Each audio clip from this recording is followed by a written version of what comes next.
Hello, వచ్చేసావా? సరే, 5 నిమిషాల్లో నీ దగ్గర ఉంటా.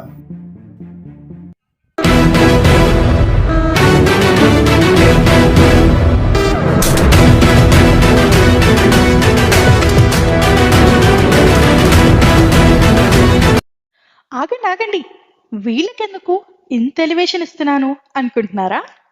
మన కథలో హీరోలండి, వీళ్ళకి ఆ మాత్రం ఎలివేషన్ ఉండాలి కదా. సరే, ఇక కథలోకి వెళ్దామా? అరే బావ, బాగున్నావా? బాగానే ఉన్నారా? ఇప్పుడే వస్తున్నావా? ఇప్పుడే వస్తున్నా. నువ్వెక్కడికి వెళ్తున్నావు? పని మీద వైజాగ్ వెళ్తున్నా.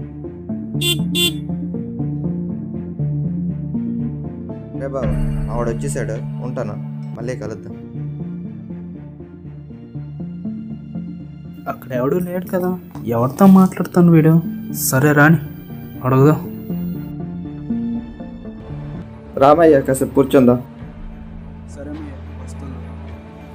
ఏమయ్యా, ఎలా ఉన్నావు? అంతా మామూలే మా అయ్యా. ఇంకేంటి ఊర్లో సంగతులు? అవును రమ్మయ్య, అక్కడ ఎవరూ లేరు కదరా, ఎవరితో మాట్లాడుతావు నువ్వు? మన అప్పన్నతో. వాడు వారం కిందటే చనిపోయాడు కదా. అవునా, ఎలారా? వాడు మొదట్లో మంచిగానే ఉండేవాడు మాయ, ఒక్కసారి అనారోగ్యంతో చనిపోయాడు. ఎవరో చేతబడి చేసి చంపేశారంట. అరే, నువ్వు చదువుకున్న వాడు చేతబడులు నువ్వు కూడా నమ్ముతావేంట్రా? నేను కూడా నీలాగే అనుకున్నా, తర్వాతే నాకు తెలిసింది ఊర్లో వస్తున్న సమస్యలు దేనివల్ల వస్తున్నాయి అన్నది. అయితే చేతబడులు ఉన్నాయి అనుకుందాం. సరే, లేవని ప్రూవ్ చేయడానికి ఏం చేయాలరా?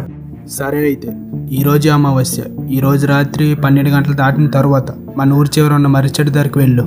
అక్కడ ఎవరికో ఒకరికి ఒక సమస్య ఉంటుంది. ఆ సమస్య పోవడానికి దిష్టిని పెట్టు. ఆ దిష్టిలో నీకు సంబంధించిన ఎరుపు రంగు గుడ్డ ముక్క ఒకటి, నీ తల వెంట్రుకలు ఒకటి అందులో వెయ్యు. అప్పుడు తెలుస్తుంది నీకు చేతబడులు ఉన్నాయో లేవో అన్నది. సరేరా, చూద్దాం. చేసే ముందు ఒకసారి ఆలోచించుకోమాయా. సవాల్ విసిరిన తర్వాత ఆలోచించడానికి ఏముంది? సమస్యను కనిపెట్టడమే తప్ప. సరే అయితే, ఇక నీ ఇష్టం. టైం అవుతుంది, ముందే తూరెళ్దాం పద. ఏం లేదు మాయా.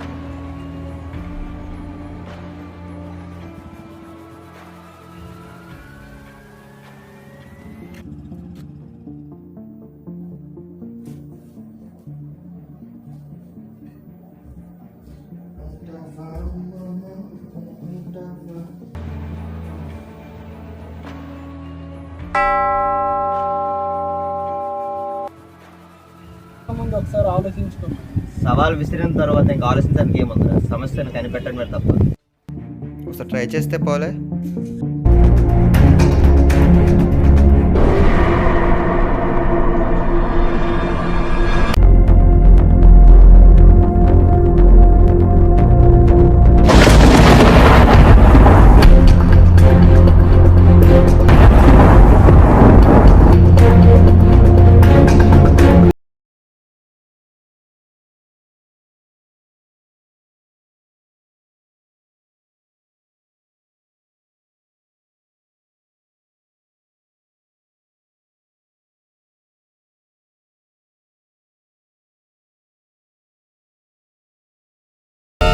ఇంట్లో నీకు సంబంధించిన ఎరుపు రంగు గుడ్డ ముక్క ఒకటి, నీ తల వెంట్రుకలు ఒకటి అందులో వెయ్యు.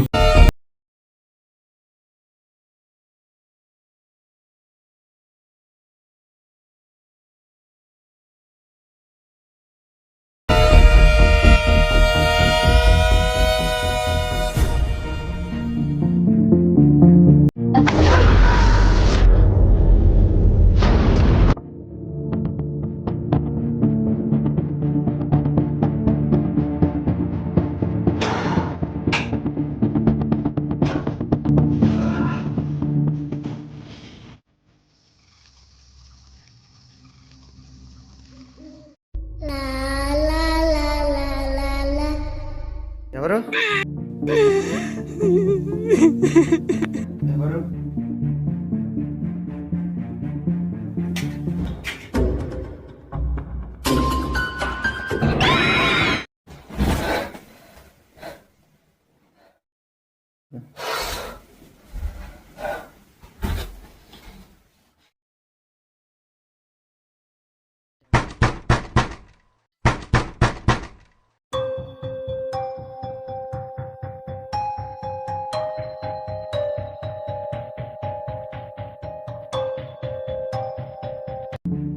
లేరే ఏమ్మా